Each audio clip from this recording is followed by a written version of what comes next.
Saya kemudian kaget, tapi kemudian Yosua mengancam Yang Mulia. Kemudian istri saya menyampaikan dia kemudian melakukan perkosaan terhadap istri saya. Saya tahu kapan kamu bohong, kapan enggak. Cerita kamu nggak masuk di akal. Kalian karena buta dan tertuli, makanya saudara tidak mendengar dan tidak melihat.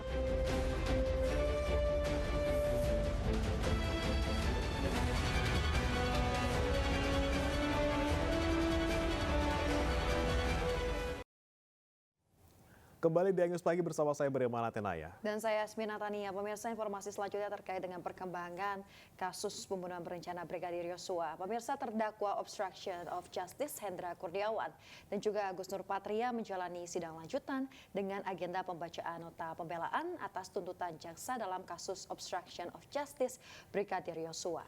Mereka berdua mendapat tuntutan hukuman tertinggi dibandingkan 4 terdakwa lainnya.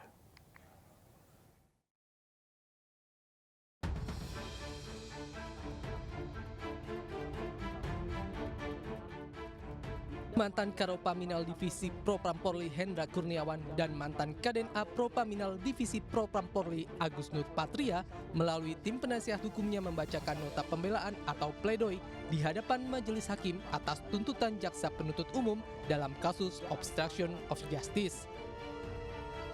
Berbeda dengan terdakwa lainnya, mereka tidak menyiapkan pledoi yang ditulis secara pribadi, namun langsung dibacakan tim penasihat hukum kedua terdakwa secara bergantian, yang berisi poin-poin, analisa fakta, dan analisa yuridis sebagai bantahan terhadap sejumlah poin dalam surat tuntutan jaksa. Dalam persidangan sebelumnya, jaksa menuntut kedua terdakwa dengan pidana 3 tahun penjara serta denda 20 juta rupiah subsidiar 3 bulan kurungan karena perbuatannya diyakini memenuhi unsur pasal dakwaan, yakni pasal 49 Undang-Undang Nomor 19 Tahun 2016 tentang informasi dan transaksi elektronik. Jaksa juga membacakan beberapa hal yang memberatkan hukuman kedua terdakwa. Di antaranya Hendra Kurniawan yang keterangannya dinilai berkelit dan masih mencari alibi untuk perbuatannya, serta Agus Nurpatria yang telah memberikan perintah secara tidak sah kepada Irfan Widianto untuk mengambil barang bukti DVR CCTV di sekitar TKP Duren 3.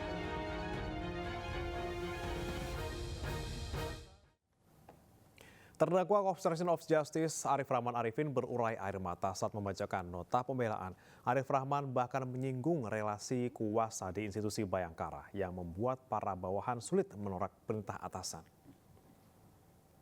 Polri saya cintai senior, guru yang telah mendidik, membimbing, mengayomi saya sejak awal karir saya. Terdakwa kasus perintangan penyidikan pembunuhan Brigadir Yosua, Arif Rahman Arifin menangis saat membacakan pledoi atau nota pembelaan. Dalam nota pembelaan, mantan Wakaden B Biro Paminal Divpropam Polri ini menyinggung praktik relasi kuasa di Korps Bayangkara yang kental dengan budaya krisis penolakan perintah antara atasan kepada bawahan. Jika saat itu atasan saya mendukung dan memberikan arahan untuk melaporkan ke petinggi Polri atau pejabat utama lainnya demi memohon perlindungan arahan dan dalam rangka pengungkapan fakta, mungkin sejak saat itu saya lebih berani mengungkapkan hal yang saya ketahui. Namun hal itu tidak seideal yang saya bayangkan. Istri Arif Rahman Arifin yang hadir dalam sidang ini juga berurai air mata usai mengikuti sidang kasus perusakan CCTV pembunuhan Yosua.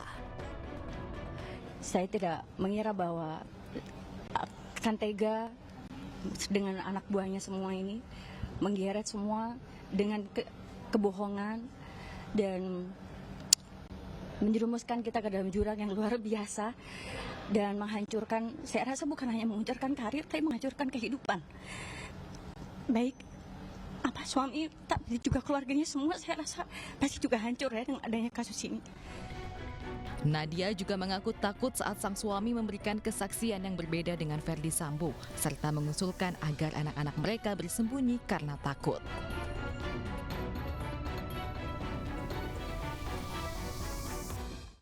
Istri saya kemudian kaget, tapi kemudian Yosua mengancam Yang Mulia. Kemudian istri saya menyampaikan dia kemudian melakukan perkosaan terhadap istri saya. Saya tahu kapan kamu bohong, kapan enggak. Cerita kamu nggak masuk di akal. kalian karena buta dan tertuli, makanya saudara tidak mendengar dan tidak melihat.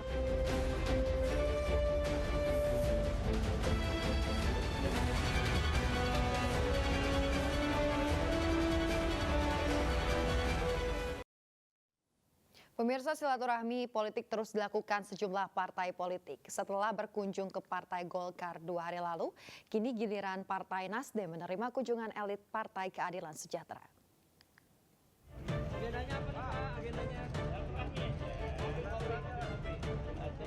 Rombongan elit Partai Keadilan Sejahtera dipimpin oleh Wakil Ketua Majelis Syuro PKS Sohibul Iman mengunjungi DPP Partai Nasdem, namun Presiden PKS Ahmad Syahiku batal hadir dalam pertemuan dikarenakan kurang fit sehabis umroh. Dalam kunjungan ini, Sohibul juga mengatakan sekaligus menjenguk Ketua Umum Partai Nasdem Surya Paloh yang sedang kurang fit. Dalam pertemuan yang berlangsung selama kurang lebih 2 jam bersama Surya Paloh, membahas terkait situasi politik jelang pemilu 2024 yang makin dinamis. Oleh sebab itu, stabilitas politik dinilai harus terus dijaga bersama-sama. PKS dan Nasdem akan bergabung dengan Partai Demokrat dalam koalisi perubahan mengusung Anies Baswedan sebagai calon presiden 2024. Koalisi ya berharap ya nanti demokrasi yang akan kita jalani di 2024 itu adalah perhelatan demokrasi yang berjalan dengan fair ya, jujur, adil, langsung ya. Betul-betul kedaulatan rakyat itu bisa ditunaikan.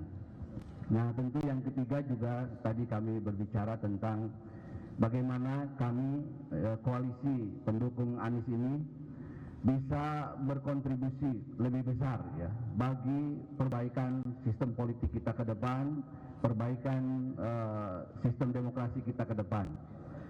Kita bertekad ya, dan mengajak semua elit-elit politik, mari kita memberikan satu keteladanan ya, yang baik, ya, berpijak kepada aturan-aturan konstitusi dan undang-undang yang kita miliki, ya, sehingga demokrasi kita ke depan menjadi demokrasi yang makin berkualitas, ya, dari demokrasi prosedural menjadi demokrasi yang lebih substansial untuk menjaga stabilitas politik ini dengan baik. Jadi segala upaya proses demokrasi yang memang itu jalan politik yang kita lalui, tetapi kita tetap menjaga soliditas kebangsaan dengan menjaga stabilitas politik dan ujungnya nanti jadi saat pemilu nanti misalnya semuanya dengan kondisivitas yang baik, karena itu adalah modal utama kita sebagai sebuah bangsa. Namun baik dari PKS maupun Nasdem mengatakan dalam pertemuan hari ini tidak membicarakan tentang calon wakil presiden untuk Anies Baswedan.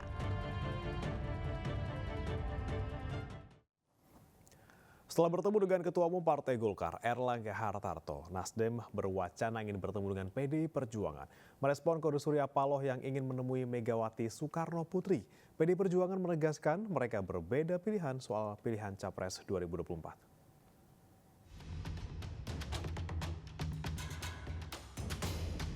Gerilya partai politik terus berlangsung di tengah wacana reshuffle menteri.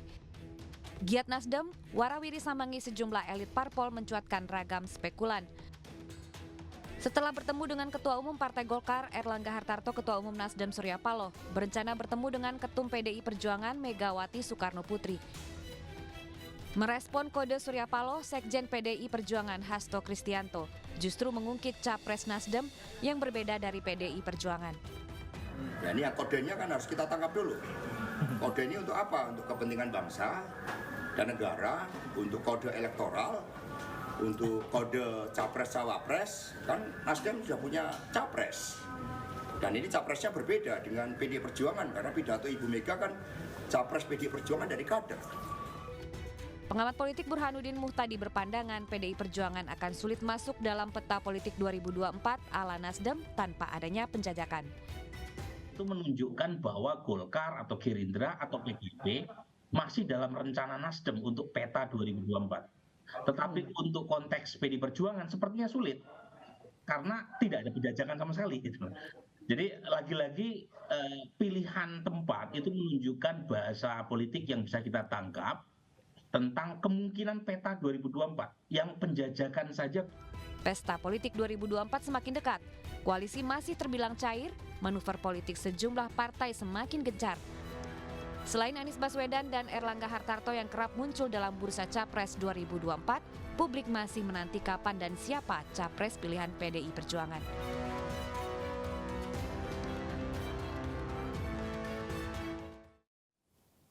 Pemirsa, isu reshuffle Kabinet Indonesia Maju nampaknya semakin kencang berhembus. Beberapa kali Presiden Jokowi melempar sinyal bahwa perombakan kabinet tinggal menunggu waktu.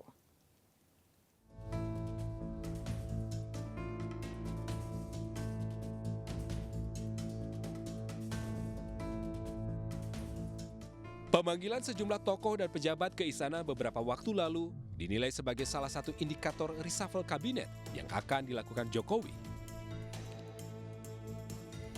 Namun hingga hari ini, Presiden belum merombak kabinetnya.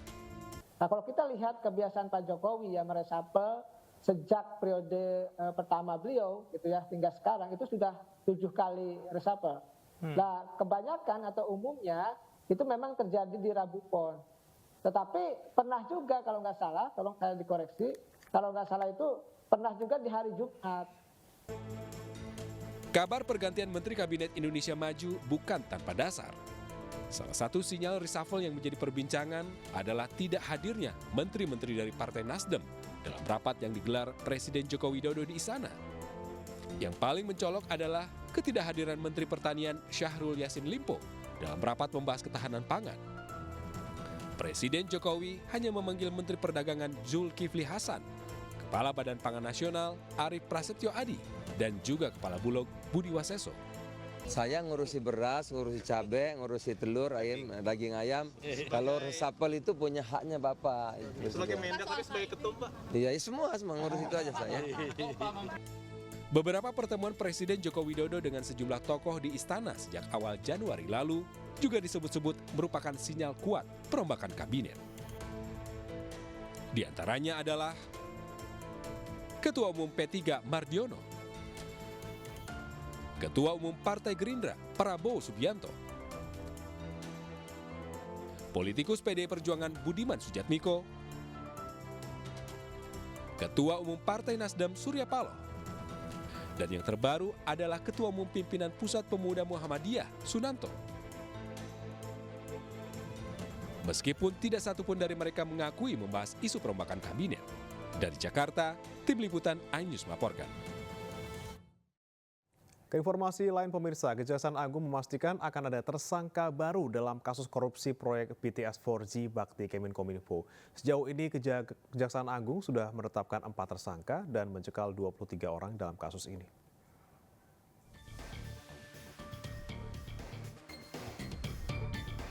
Kejaksaan Agung memastikan masih melanjutkan penyelidikan dan penyidikan kasus korupsi BTS 4G bakti Kemenkominfo. Sejauh ini Kejagung telah memeriksa 60 saksi dan mencekal 23 orang. Artinya sangat terbuka kemungkinan akan ada tersangka baru korupsi BTS Kominfo. Rekan dari Pitsus, kita sudah melakukan pencekalan terhadap 23 orang. Nah, tentu yang kita cekal ini adalah orang-orang yang mempunyai keterangan signifikan sebagai saksi sementara. Nah, apakah nanti akan berkembang menjadi tersangka, itu nanti kita lihat tergantung nanti hasil pemeriksaan di penyidikan. Ya semuanya tetap masih ada gitu. Kalau orang sudah dicekal luar negeri itu ya berarti orang-orang ini secara signifikan punya keterangan yang memang tidak boleh meninggalkan Indonesia. Takutnya nanti kabur dan sebagainya seperti itu. Meski belum dijadwalkan, Kejaksaan Agung mengatakan tidak menutup kemungkinan juga akan memeriksa Menteri Komunikasi dan Informatika Johnny G. Plate selaku kuasa pengguna anggaran atau KPA dalam mega proyek senilai 10 triliun rupiah itu. Dalam kasus ini, Kejaksaan Agung telah menetapkan 4 orang tersangka, yaitu AAL, Direktur Utama Bakti Kemenkominfo, GMS, Direktur Utama PT Mora Telematika Indonesia, YS, Tenaga Ahli Human Development Universitas Indonesia tahun 2020, serta MA, Account Director PT Huawei Tech Investment. Base Transceiver Station atau BTS merupakan stasiun pemancar penghubung jaringan telekomunikasi seluler dengan alat komunikasi. Nilai proyek pengadaan BTS tersebut mencapai 10 triliun rupiah, sementara kerugian negara akibat dugaan korupsi diperkirakan mencapai 1 triliun rupiah. Bakti Kominfo menargetkan pembangunan BTS di daerah tertinggal, terdepan, dan terluar di tanah air. Di antaranya di wilayah Kalimantan, Nusa Tenggara, Sumatera, Maluku, Sulawesi, Papua, dan Papua Barat. Tim Liputan iNews melaporkan. Pemirsa, indeks persepsi korupsi atau IPK Indonesia turun menjadi 34 dan angka tersebut juga diikuti dengan penurunan peringkat dari 96 di tahun 2021 menjadi 110 di tahun 2022. IPK Indonesia berada di bawah Malaysia dan juga Timor Leste.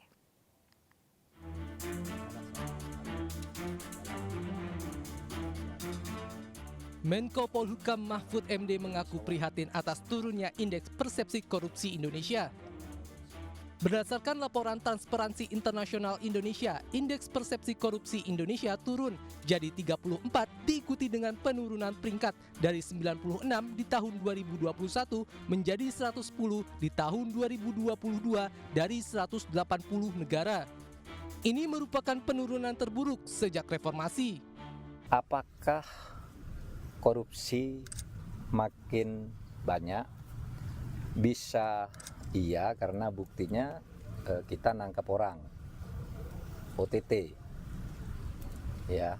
Tetapi sebenarnya kalau peningkatan korupsi itu sendiri ya, yaitu normal seperti itu terus sejak dulu. Nah, yang sekarang menjadi masalah kenapa turun?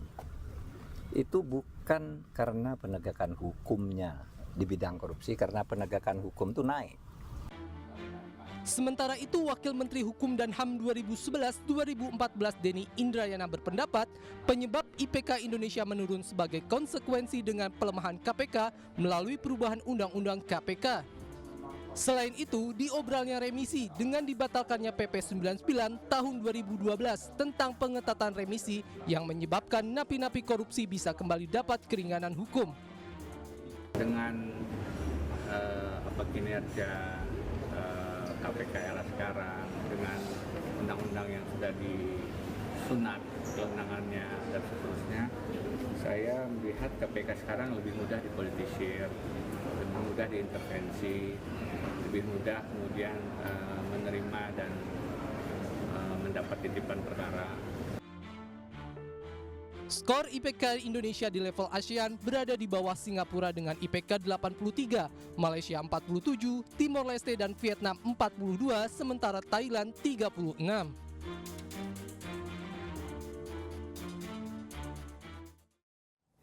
Pemirsa, Majelis Ulama Indonesia melalui bidang dakwah mengeluarkan imbauan dan juga larangan terhadap aktivitas politik praktis di rumah ibadah. Aktivitas politik di rumah ibadah akan merusak nilai agama dan fungsi rumah ibadah.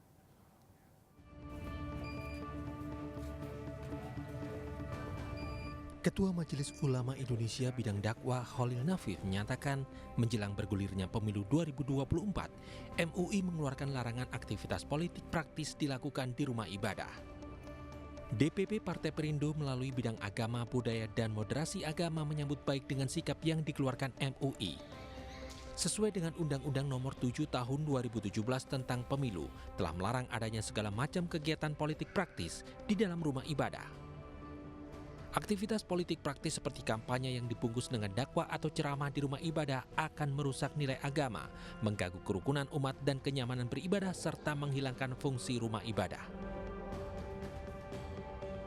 Sependapat dengan MUI yang melarang kegiatan politik praktis di masjid, karena memang Undang-Undang Nomor 7 Tahun 2017 tentang Pemilu secara tegas melarang kegiatan politik praktis seperti kampanye, menggunakan rumah ibadah, tempat pendidikan, dan fasilitas pemerintah digunakan sebagai sarana kampanye.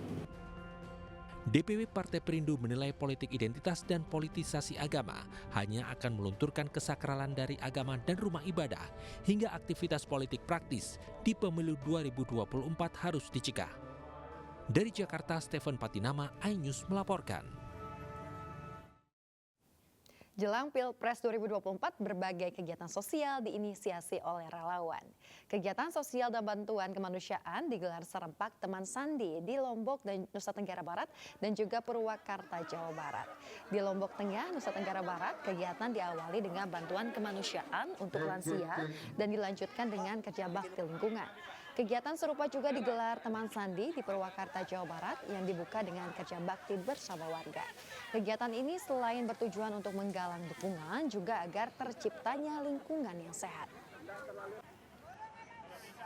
Sebagai koordinator lapangan Teman Sandi, acara bersih-bersih alhamdulillah berjalan dengan lancar, sukses, warga kompak untuk Teman Sandi, semoga sukses. Ya, pemirsa, DPRD DKI Jakarta mengusulkan Pemprov DKI Jakarta mengelola Wisma Atlet pasca menurunnya kasus COVID-19. Wisma Atlet dapat digunakan sebagai rumah sakit serta untuk hunian warga. Wisma Atlet Kemayoran Jakarta akan kembali pada fungsinya semula dan hal itu menyusul adanya pernyataan bahwa Wisma Atlet Kemayoran saat ini menjadi sarang kuntilanak. Komisi DPRD mengusulkan agar Wisma Atlet Kemayoran dikelola Pemprov DKI Jakarta. Ketua Komisi D, Ida Mahmudah menilai lebih baik bangunan tersebut dikelola. Jubir Partai Perindo, Effendi Saputra mengatakan agar Wisma Atlet diambil alih oleh Provinsi DKI Jakarta dan dijadikan rusunawa dan pusat UMKM agar memajukan ekonomi masyarakat. Khususnya itu bisa dimanfaatin untuk kemanfaatan masyarakat Jakarta khususnya. Hal-hal yang bisa dilakukan mungkin nggak ada salahnya juga kalau ini diambil oleh Asprof Provinsi DKI untuk Provinsi DKI untuk kemudian dibuat menjadi semacam rusunawa ya. Jadi Pemprov DKI bisa memanfaatkan itu untuk memberikan layanan rusunawa kepada masyarakat DKI yang memang membutuhkan di daerah itu juga termasuk daerah strategis sehingga akan membuat kemanfaatan gedung itu jadi terpakai juga. Mungkin di bawahnya bisa dibuat pasar UMKM, di atasnya bisa dibuat rusunawa. Pemirsa, penyelenggaraan Sel Teluk Cendrawasih 2023 diresmikan oleh Menko Maritim dan Investasi Luhut Binsar Panjaitan di Jakarta. Sel Teluk Cendrawasih diharapkan menjadi panggung bagi Papua untuk menarik para investor.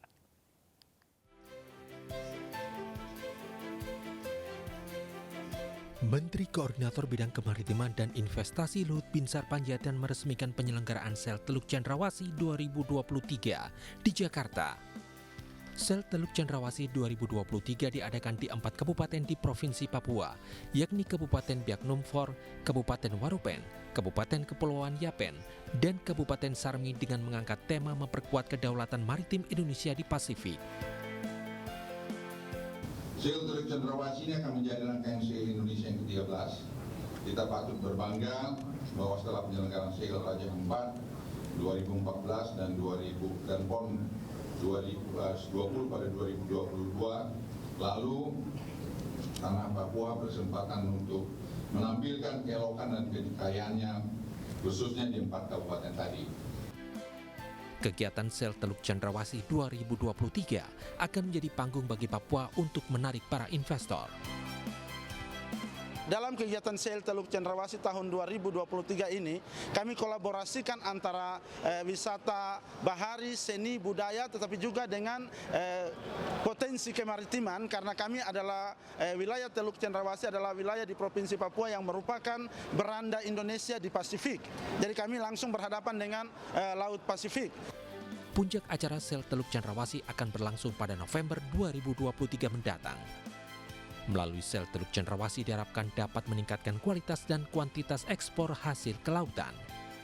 Dari Jakarta, Muhammad Zulhilmi Abdul Roshid, iNews melaporkan. Pecinta astronomi Indonesia merayakan 1 abad Observatorium Bosca Bandung, Jawa Barat. Dalam perayaan 100 tahunnya, pengelola memamerkan sejumlah teleskop dan foto perkembangan aktivitas di Bosca.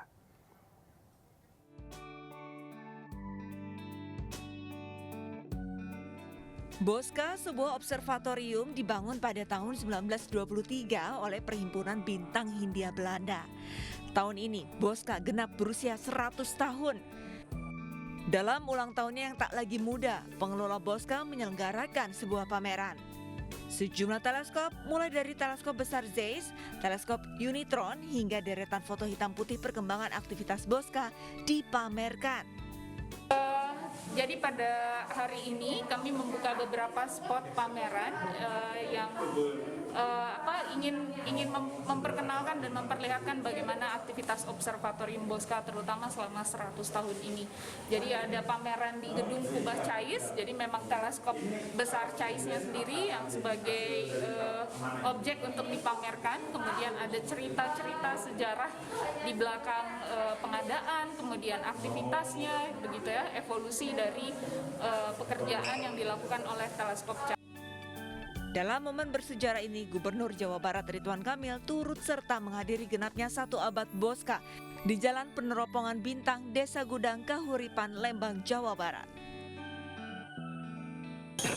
Mengupayakan untuk melestarikan, sedang persiapan membuat menjadi cagar budaya supaya nanti kawasan ini bisa dilestarikan sehingga tujuan utama menghasilkan kajian-kajian dan temuan tidak terganggu oleh perkembangan ekonomi atau perkembangan pembangunan yang menggerus. Sebagai institusi pendidikan dan penelitian di bidang astronomi, Observatorium Bosca berperan aktif dalam pengembangan ilmu astronomi bagi masyarakat, tak hanya di Indonesia, bahkan di dunia. Dari Kabupaten Bandung, Jawa Barat, Yuno Wahyu, iNews melaporkan. Amerika Serikat sedang melacak balon pengintai Cina yang dicurigai telah terlihat di wilayah udara AS. Ayus pagi akan kembali dengan informasi mancanegara.